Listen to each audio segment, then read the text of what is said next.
पुत्र हुए बेन। देखिए सबकी कथाएं हैं थोड़ी बहुत, लेकिन मैं केवल नाम आपको गिराता जा रहा हूं। एक बात ध्यान रखिए, अगर विवेक नहीं है तो ये चार चीजें पतन की ओर ले जाती हैं। आप ध्यान रखिए, अगर ये चार चीजें हैं, कौन सी चार चीजें अभी बताने जा रहा हूं।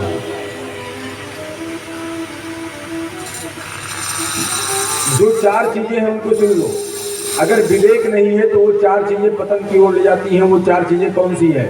रूप, यौवन, संपत्ति और पद। अगर ये चारों चीज एक साथ आ जाएं तो संभालना मुश्किल होता है। इसको वही संभाल सकता है जो विवेकी पुरुष होता है, जो विवेकवान होता है। इन चार चीजों को आने के बाद में विवेक की जरूरत होती है। अगर विवेक नहीं है तो चार चीजें उसको गर्द में पहुंचा देती है। अंग का जो पुत्र बेन है, बड़ा उदंड, बड़ा अभिमानी, संतों की आराधना में संतों को भी परेशान करना उसका काम है। बड़ा उदंडी है। यदा देवेषु वेदेषु, यदा देवेषु वेदेषु, गोषु विप्रेषु साधुषु, धर्मे मयि चा विद्वेषः शवाशु विनश्यति। जो कहा गया है, जो गौ ब्राह्मण से विद्वेष करता है, तो जानते हैं जो गौ और ब्राह्मण से विद्वेष करता है, उस विद्वेष करने वालों का ये श्लोक कहता है, शवा आशु विनश्यति, उसका विनाश हो जाता है। लेकिन सबका, ब्राह्मण का भी एक,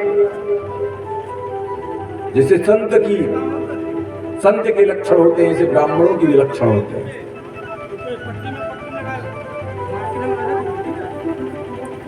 अब हम व्याख्या नहीं करेंगे।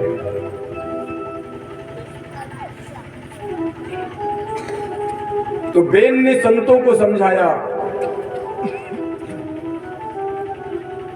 वो संतों ने बेन को समझाया, बहुत समझाया कि दुष्टता छोड़ दे, लेकिन बेन नहीं माना। बहुत समझाया संतों ने। तो जानते हैं संतों के श्राप से उसकी मृत्यु हो जाती है। तो जब मृत्यु हो जाती है तो संतों ने अपने मंत्रों की शक्ति के द्वारा बेन के शरीर से एक पृथु नामक महाराज को प्रकट करते हैं, सभी संत लोग मिलकर के बेन के शरीर से, क्योंकि उनको राजा चाहिए, फिर आगे जो पूरा साम्राज्य चलाएगा। पृथु महाराज का जो विवाह हुआ वो अर्ची नामक कन्या से हुआ, जो साक्षात लक्ष्मी का रूप मानी जाती है, अर्ची। संसार में अकाल पड़ गया। अच्छा, अकाल क्यों पड़ गया जान लीजिए। अकाल इसलिए पड़ गया, कोई भी पौधा जब आप आज लगाते हैं तो उसका फल कितने दिन बाद मिलता है जानते हैं? उसका फल मिलता ही मिलता है। आज जो आम का पौधा लगाएंगे 20 साल बाद आपको उसका, या 10 साल बाद उसका, कुछ समय बाद, 5 साल बाद, चाहे अगर मान लिया कलमी उलमी लगा दिए तो 5 साल बाद आपको फल मिलना शुरू होता है। मतलब कुछ समय बाद ही उसका फल मिलता है। कोई भी पौधा आप लगाएंगे, आप फसल आज बोते हैं गेहूं का, आप 6 महीने बाद फसल काटते हैं, है कि नहीं? मतलब जो कार्य आप करते हैं उसका जो फल है, परिणाम ही उसका फल है। किसी भी कार्य का परिणाम ही उस कार्य का फल है। तो कोई भी कार्य जब आप करते हैं तो उसका फल कुछ दिन बाद मिलता है। तो जो वेन ने किया था उसका फल अब मिलने लगा। जैसे हमारे पिताजी ने अगर आम का पौधा लगाया है तो मुझे आम खाने को मिलेगा, भाई फल तो हमें मिलेगा ना खाने के लिए। हमारे पिताजी ने अगर पौधा लगाया अनार का, तो उसके जो पोते हैं, पुत्र है, वो अनार खाएंगे। कथा को सुनिएगा ध्यान से। अब बेन ने क्या किया था, इतना दुष्कर्म किया था, इतना दुष्ट उदंडी काम किया था उस अभिमानी ने कि अब वो वट वृक्ष बन गया, वो तो चला गया, लेकिन पृथु महाराज के समय में वो सब चीजें आ गई। संसार में पाप, अकाल पड़ गया, लोग दुर्भिक्ष होने लगे, क्योंकि वो फल जो उसने किया था उसका फल प्रजा को मिलने लगी। वो जो लगा के पौधा गया था, पेड़ लगा के गया था। जब संसार में पाप बढ़ता है तब प्रकृति नाराज हो जाती है। जान लीजिए, असलियत जान लीजिए ये चीज। पाप हम करते हैं तो प्रकृति नाराज होती है, तो प्रकृति नाराज होती है तब क्या होता है, तब बाढ़ आती है, सूखा पड़ता है, भूकंप आता है, कोरोना आता है।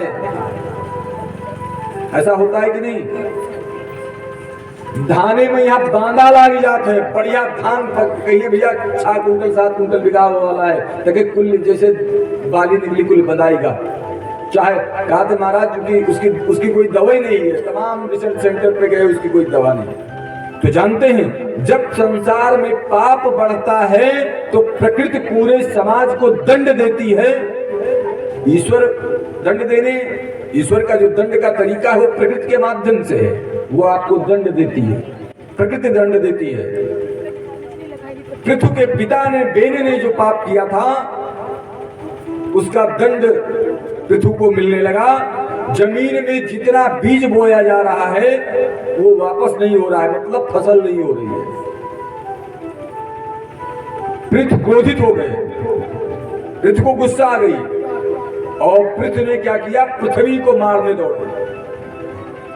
पृथु ने तलवार निकाली और कहा कि जितना मेरे किसान हैं, ये जितना तुमको दाना देते हैं, अन्न देते हैं, उतना भी तुम नहीं लौटाती हो। तो जानते हैं पृथ्वी गाय के स्वरूप में गई और गाय के स्वरूप में आकर के पृथ्वी ने पृथ्वी को शिक्षा दी। शास्त्र और धर्म के अनुसार जब वो गाय के स्वरूप में आ गई तो गाय की हत्या तो कर दी नहीं रहती है। पृथ्वी ने अपनी तलवार रख दी। पृथ्वी ने कहा कि आज के जनमानस में लोग, अब ध्यान से सुनिएगा, आज के जनमानस में लोग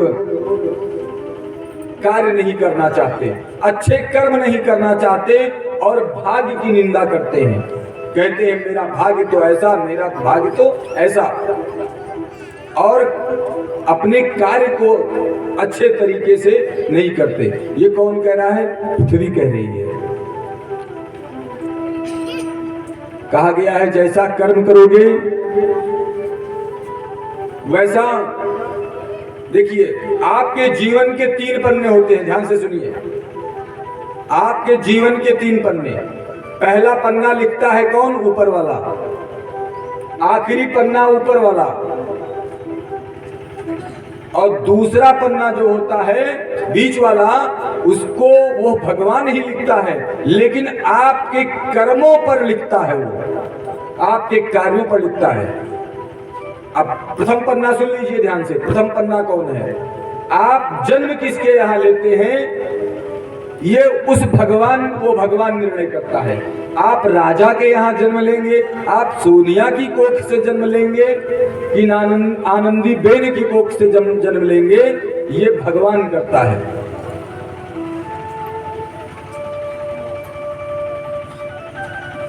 ये अपने बस में नहीं होता है। मतलब पहला पन्ना किसने, जन्म का पन्ना किसने लिखा? उस परम पिता परमेश्वर ने लिखा। दूसरा पन्ना कौन लिखता है? वो तीसरा पन्ना, मृत्यु का पन्ना, वो भी परमेश्वर, वही परम पिता परमेश्वर लिखता है। लेकिन जो बीच का पन्ना है वो भी वही लिखता है, लेकिन आपके कर्मों को देख करके फिर वो लिखता है। तो पृथ्वी ने वही समझाया, कहा कि कर्मणा जायते जंतु कर्मणैव विलीयते सुखम दुखम भयम क्षेमम कर्मणैवाभिपद्यते।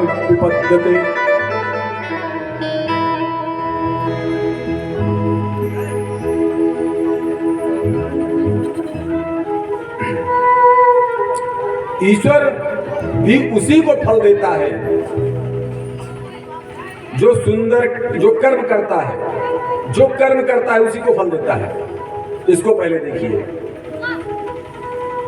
फल सबको देता है। चाहे आप अच्छा कर्म करेंगे तो फल मिलेगा और बुरा कर्म करेंगे तो फल मिलेगा फल मिलेगा जरूर। वो ईश्वर फल देगा जरूर। अब ये आप पर डिपेंड है, आप पर आधारित है कि हम कर्म कैसा करते हैं, कार्य कैसा करते हैं। अस्त चेदीश्वरः क्वचित् फलरूपन्न कर्मणम् कर्तारं भजते सोऽपि न है कर्तु प्रभु सहा।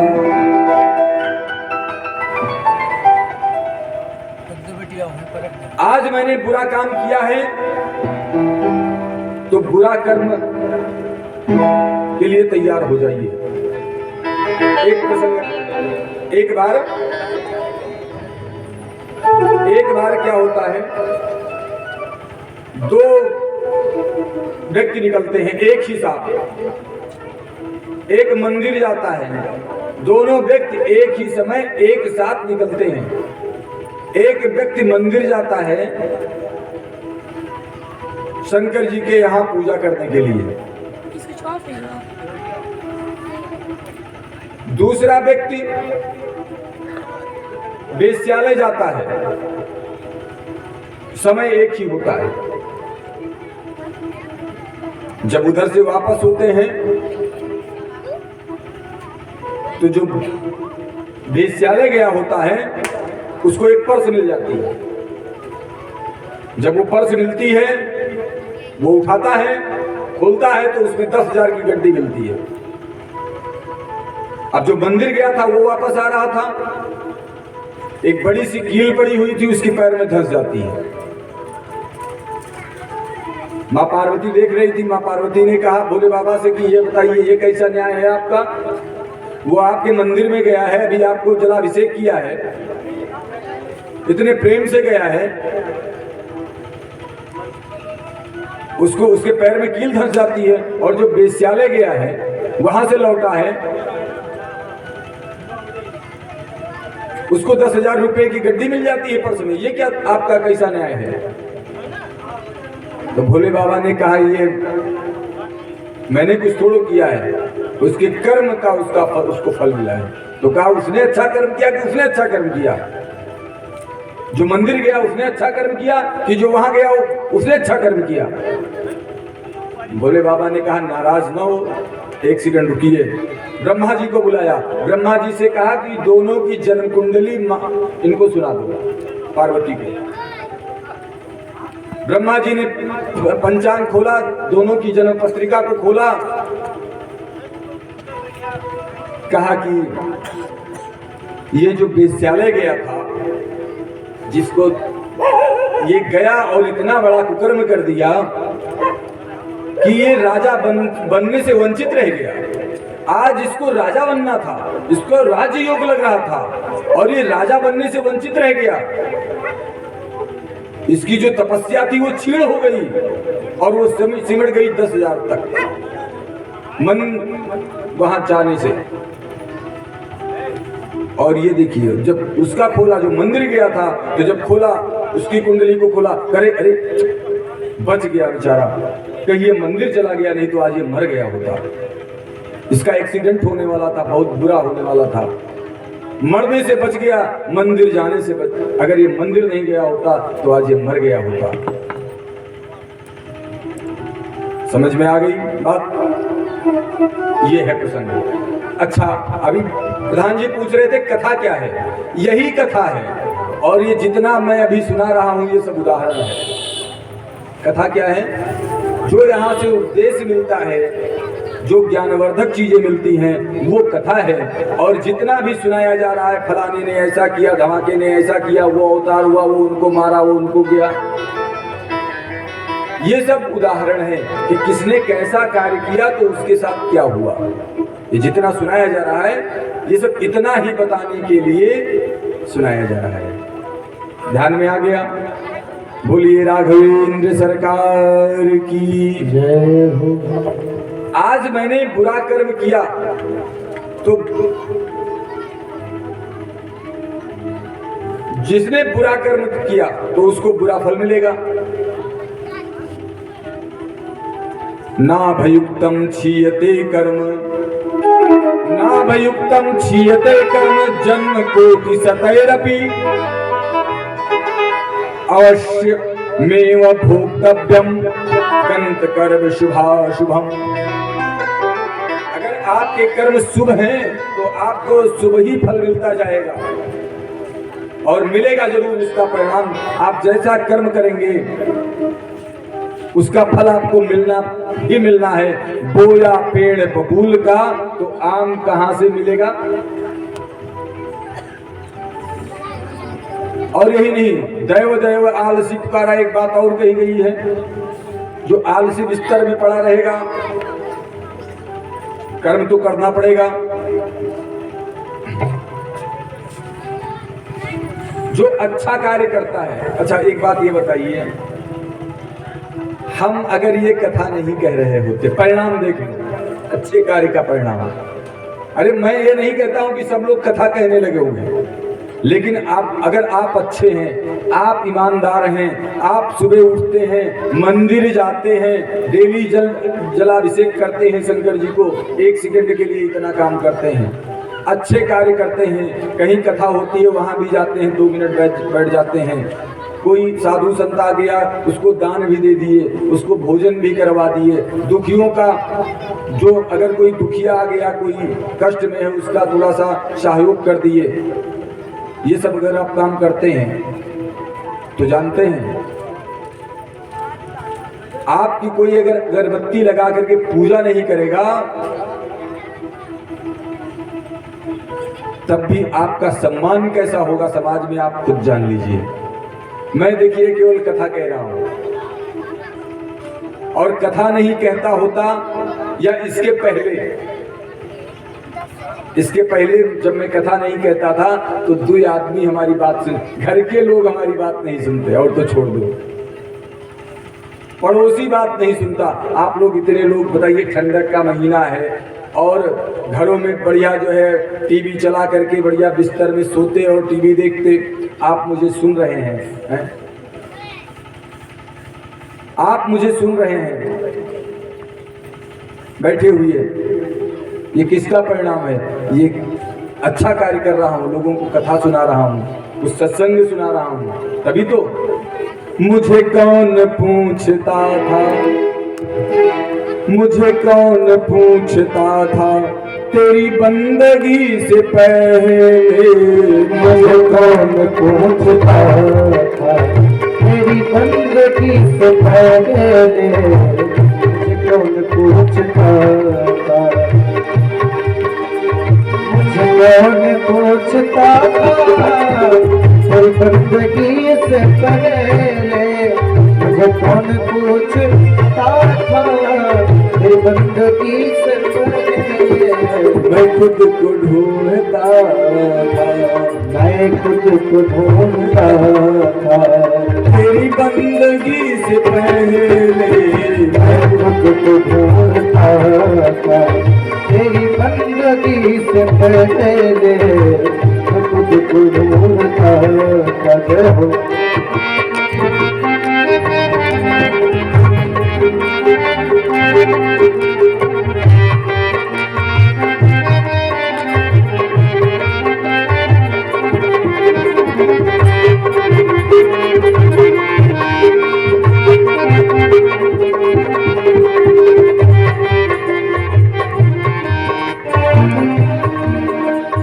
मेरी जिंदगी थी ऐसी,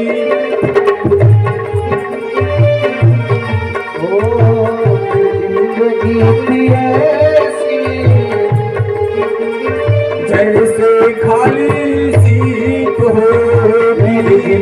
जिंदगी की ऐसी जैसे खाली ये सीट हो।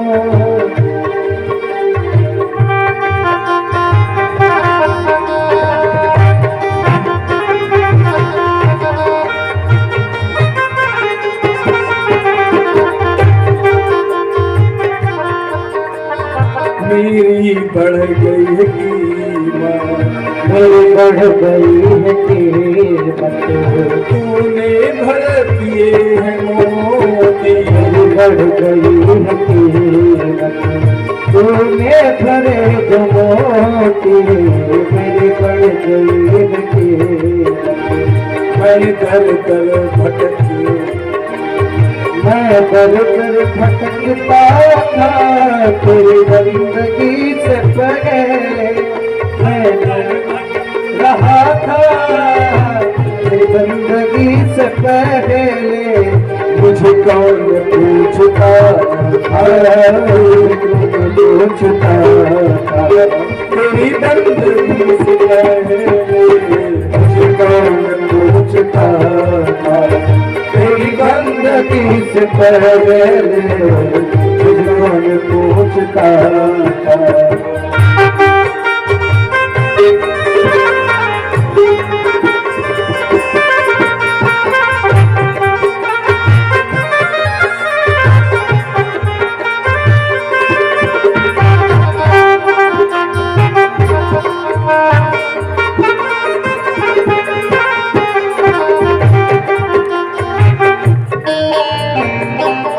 राघवेंद्र सरकार की जय हो। जानते हैं पृथ्वी ने शिक्षा दिया, पृथु महाराज को जानते हैं क्या शिक्षा दिया? आप लोग भी ध्यान से सुनिए।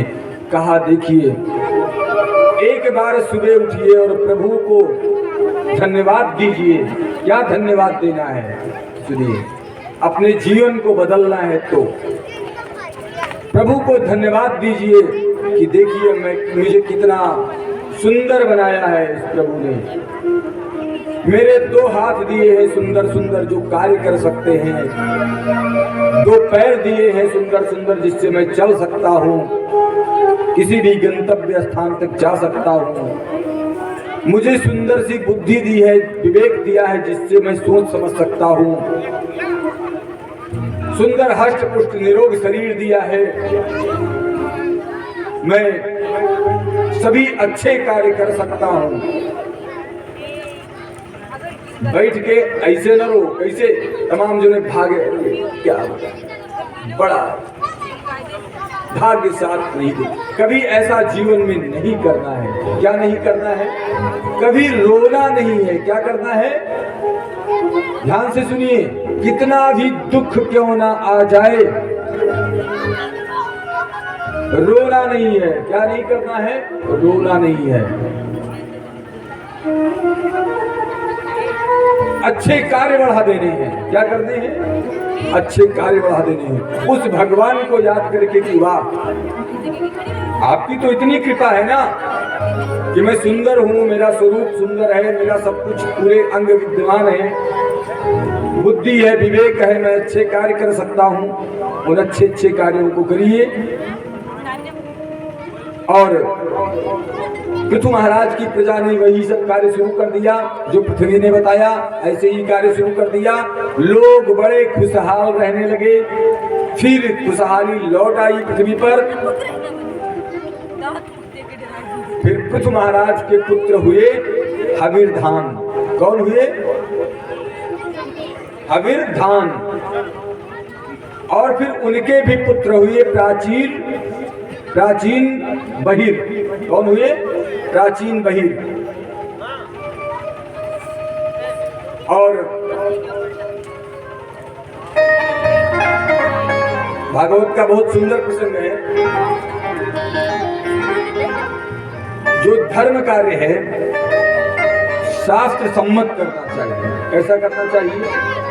शास्त्र सम्मत करना चाहिए। कभी भी शास्त्र विरुद्ध में कार्य नहीं करना चाहिए। शास्त्र जो है वो हमें रास्ता दिखाते हैं। प्राचीन बहिर ने यही किया, यज्ञ किया। प्राचीन बहिर ने क्या किया? इसके विरुद्ध काम किया, यज्ञ किया और तमाम जीवों की बलि दे दी।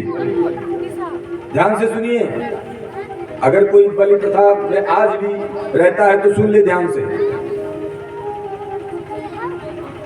प्राचीन बहिर ने किया क्या कि यज्ञ किया और यज्ञ में तमाम जीवों की बलि दे दी। तो ये जान लीजिए कि ये सबसे बड़ा पाप है। शास्त्र कहीं नहीं कहता कि किसी जीव की बलि दी जाए। और बलि की बात आ गई, देखिए हमें कैसा भोजन नहीं करना चाहिए वो सुन लीजिए। जिसमें किसी की आह लग जाए, जिसमें किसी की चीख हो, वो भोजन मुझे कभी नहीं करना चाहिए, जीवन में कभी नहीं करना चाहिए। जिस भोजन में किसी की आह लग जाए, किसी की चीख निकल आए, उस भोजन को त्याग देना चाहिए, कभी नहीं करना चाहिए। दूसरों को दुख देने वाला भोजन, दूसरों को कष्ट कर देने वाला भोजन कभी नहीं करना चाहिए।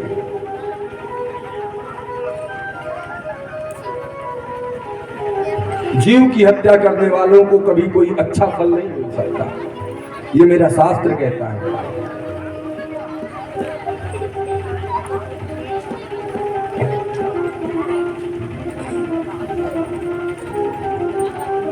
परिक्रमा करना, स्नान करना, अगरबत्ती लगाना, ये धर्म केवल नहीं होता है, ये हमारा कर्मकांड है। धर्म क्या है? सर्वे भवन्तु सुखिनः, सर्वे सन्तु निरामयाः, सर्वे भद्राणि पश्यन्तु मा क्वचित् दुःख भावः।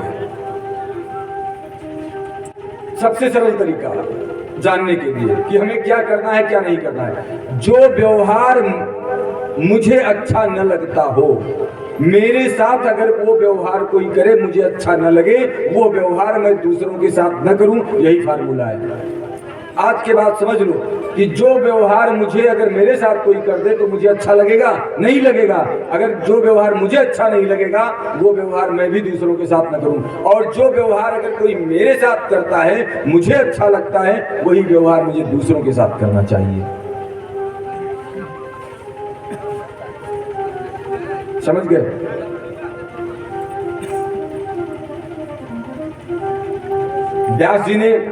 व्यास जी से प्रश्न किया था लोगों ने। ऐसे ही समाज बैठी हुई थी और लोगों ने व्यास जी से प्रश्न किया था। तब व्यास जी ने ये चीज कहा था, ये परिभाषा व्यास जी ने बताई थी।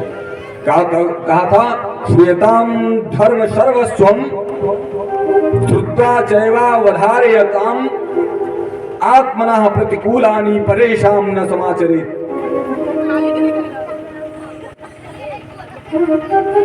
कभी भी कोई भी वो व्यवहार नहीं करना चाहिए जो हमें अच्छा न लगे।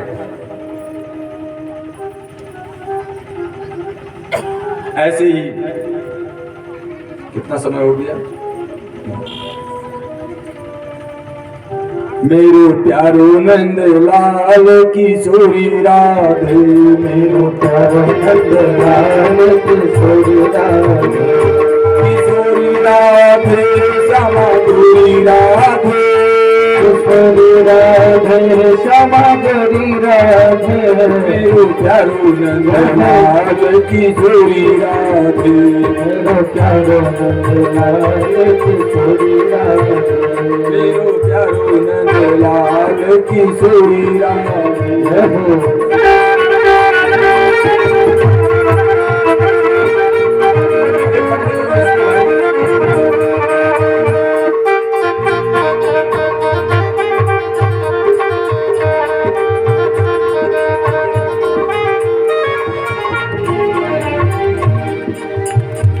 मेरो प्यारो नंद लाल किशोरी राधे, मेरो प्यारो नंद लाल किशोरी राधे, किशोरी राधे श्यामा गोरी राधे गोरी राधे श्यामा गोरी राधे मेरो प्यारो नंद लाल किशोरी राधे मेरो प्यारो नंदलाल किशोरी राधे मेरो प्यारो नंद लाल किशोरी राधे।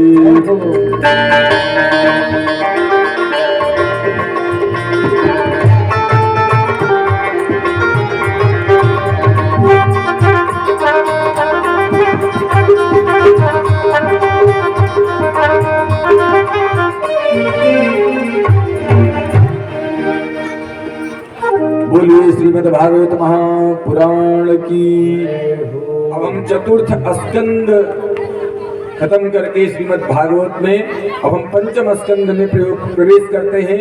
पंचम स्कंद में प्रियव्रत का चरित्र आता है, भगवान ऋषभ देव जी की कथा आती है और महाराज भरत का चरित्र आता है, जड़ भरत की कथा आती है। ये सब कथाएं पंचम स्कंद में आती है। मन महाराज के दूसरे पुत्र का नाम, अभी उत्तानपाद की कथा मैंने आपको श्रवणपान कराई। मन महाराज के जो दूसरे पुत्र थे, अब देखिए मन महाराज की 3 पुत्रियों की कथा हो गई कल तक। मन महाराज के जो प्रथम पुत्र उत्तानपाद थे उनकी कथा हो गई। अब प्रियव्रत जो उनके जो 5वें पुत्र हैं, 2 पुत्र हैं ना, 3 पुत्रियां और 2 पुत्र, तो प्रियव्रत ये प्रियव्रत का जो प्रसंग है जानते हैं। मैंने आपको बताया जो प्रियव्रती हो, जिसने प्रिय मतलब सुंदर, जिसने अपने जीवन में सुंदर संकल्प कर रखा हो, अच्छा संकल्प कर रखा हो, वही प्रियव्रत है। जानते हैं प्रियव्रत महाराज ने एक बार क्या किया। एक दिन बैठे हुए थे, प्रियव्रत महाराज के मन में आ गया कि ये रात क्यों होती है। आ गया, और जब विचार आ गया कि ये रात क्यों होती है, इसको नहीं होनी चाहिए। और जैसे प्रियव्रत महाराज के मन में ये आया कि ये रात नहीं होनी चाहिए, तो जानते हैं रथेन ज्योतिर्मयेन रजनीमपि दिनम करिष्यामि।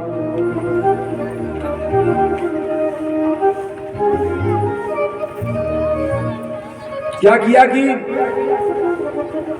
रात होने से ही रोक दिया, केवल दिन ही दिन,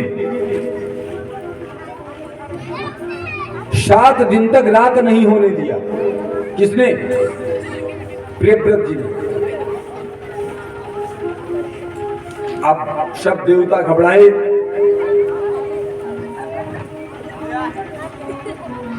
ब्रह्मा जी ने प्रियव्रत से, देखिए प्रकृति के साथ जो है जो छेड़छाड़ नहीं होनी चाहिए, प्रकृति के साथ छेड़छाड़ करने वाला, छेड़छाड़ करने से कुछ अच्छा नहीं होता है।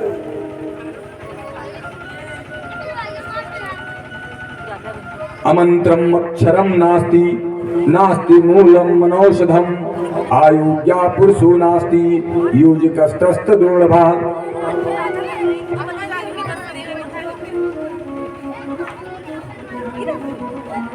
हम जो समझाना चाहते हैं, जैसे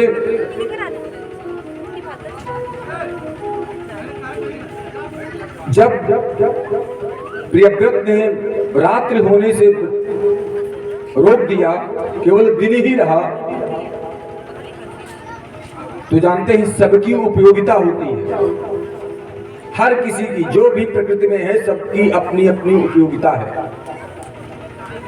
रात्रि भी जो विषयी पुरुष होते हैं उनके लिए रात्रि की जरूरत पड़ती है। जो योगी होते हैं उनके लिए भी रात्रि की जरूरत पड़ती है। विषयी पुरुष होते हैं वो रात्रि में विश्राम करते हैं, और योगी जो होते हैं वो समाधि लगा करके अपनी तपस्या करते हैं। सबकी अपनी अपनी उपयोगिता है। प्रकृतियों की में सब में अच्छाइयां होती हैं, केवल अच्छा बुरा उसको हम बना देते हैं। किसी भी चीज है उसको अच्छा बुरा हम बनाते हैं सब में अच्छाइयाँ होती हैं, अच्छा बुरा हम कर देते हैं, उसका प्रयोग हम कैसे करते हैं ये माने रखता है। अच्छे कार्यों में उसका प्रयोग करते हैं कि बुरे कार्यों में उसका प्रयोग करते हैं, ये हमारे ऊपर लागू होता है, हमारे ऊपर डिपेंड करता है। वो प्रियव्रत जी को ब्रह्मा जी ने समझाया तो समझ गए, फिर वो छोड़ दिया, फिर रात दिन जैसे होती थी ऐसे होने लगी। वही प्रियव्रत जी ने जानते हैं क्या किया, 7 द्वीप और 7 सागर की रचना की। पूरी पृथ्वी को 7 द्वीप और 7 सागर की रचना कर डाली।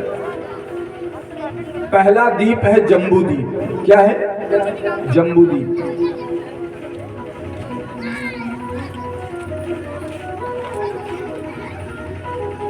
और महाराज आग्नीध को दिया जम्बूद्वीप को, उनके हाथों में कमान दे दिया कि जम्बूद्वीप तुमको देखना है।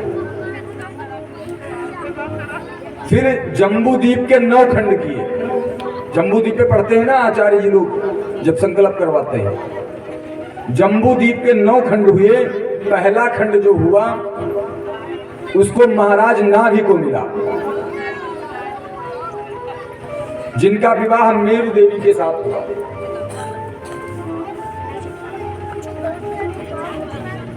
इस तरीके से जो है बंटवारा किया गया। फिर पुत्रेष्ठ यज्ञ किया नाभि ने, महाराज नाभि ने,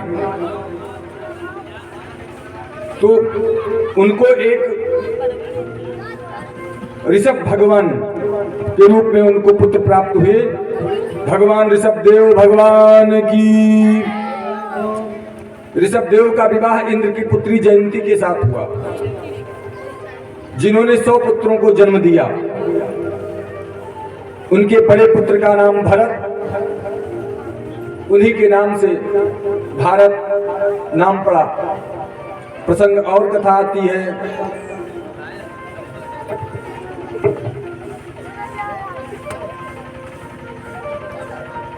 ऐसे तो 3 भरत हुए हैं अपने भारत देश में। एक शकुंतला के भरत, एक ये जयंती के भरत और एक राम जी के भरत। 3 भरत हुए हैं अपने भारत देश में। भरत की पत्नी पंचजनी, भरत की पत्नी पंचजनी, पंचजनी से 5 पुत्र हुए।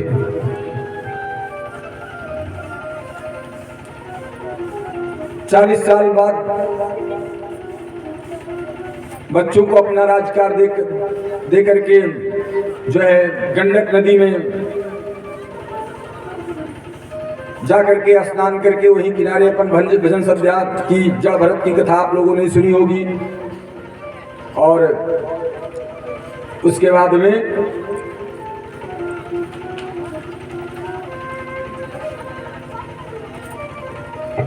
फिर 6ठे स्कंद में अजामिल का प्रसंग आता है। और फिर आगे एक प्रसंग आता है। नारद युधिष्ठिर संवाद होता है। और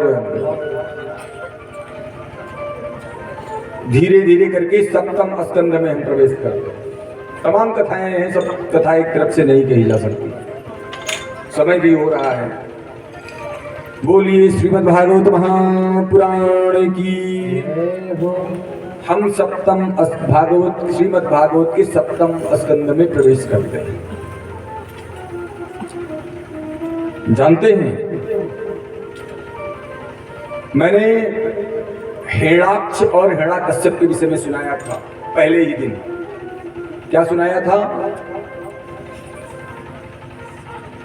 जय और विजय को सनक और सनातन ने जो है श्राप दे दिया था कि जाओ 3 जन्मों तक राक्षस हो जाओ। पहले ही दिन सुनाया था। वही जय और विजय हिरण्याकश्यप और हिरण्याक्ष हुए हैं।